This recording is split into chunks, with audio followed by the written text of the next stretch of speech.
Hello, are you wondering what a Honda XR125 can do? I'm pretty sure you do, why else would you click on this video? So Honda XR125 in my opinion. Honda's XR models are 4-stroke enduro machines. The ones with the R badge are serious enduros, the ones with the L badge are more like touring enduros. The first XR was introduced in 1970, the XR250R, but now let's go back to our 125. According to Honda, this bike is a touring enduro, so 50% road and 50% off-road. The little XR is nearly unstoppable. If it's just a gravel road or deep mud, most probably you will go through without problems. Of course, it's not a 100% enduro, so you need to pay more attention to your riding style while off-road. This bike can be perfect for beginners who want to get a little taste of enduro. If you have already some experience, the bike will be most probably fun in that case as well, thanks to its versatility.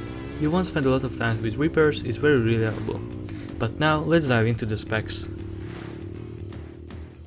This XR is from 2007, it's pretty old. The fact that it's old is a great thing actually. You can get it fairly cheap, that means under 1,600 euros.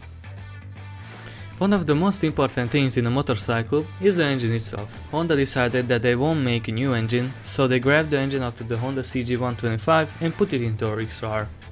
This engine is a single cylinder, 4-stroke, air-cooled, produces 11 horsepower with a maximum torque of 10 Nm. Next important thing is the gearbox. This gearbox is a 5-speed manual.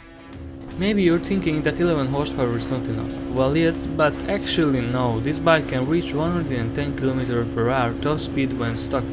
But who don't wanna go faster? If you put a exhaust system like this Dominator onto it, the acceleration will improve and the top speed as well.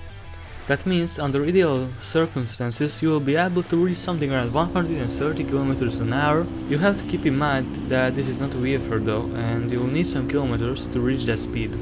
Going fast is not enough, you need to slow down somehow as well. The front 240mm hydraulic brake and the rear 110mm drum brake are doing this job pretty good. I think that I will not surprise anyone when I say that this bike has no ABS or other electronic stuff besides the starter and the lights.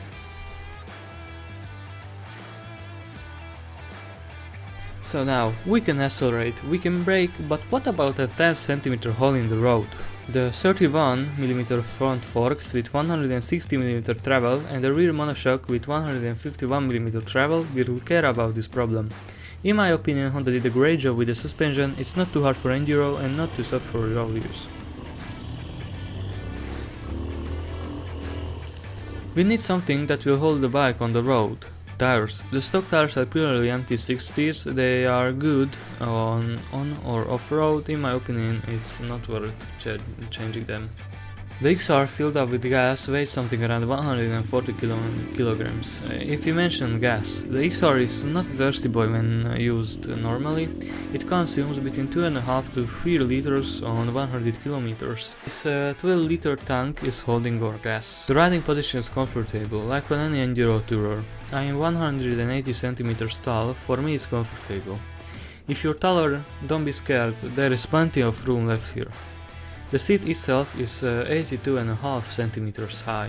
We are nearly done, here are my little ratings.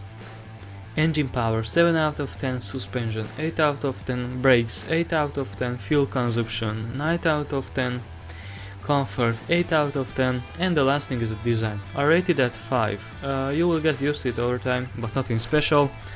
We are now at the end, thanks for watching and see you later.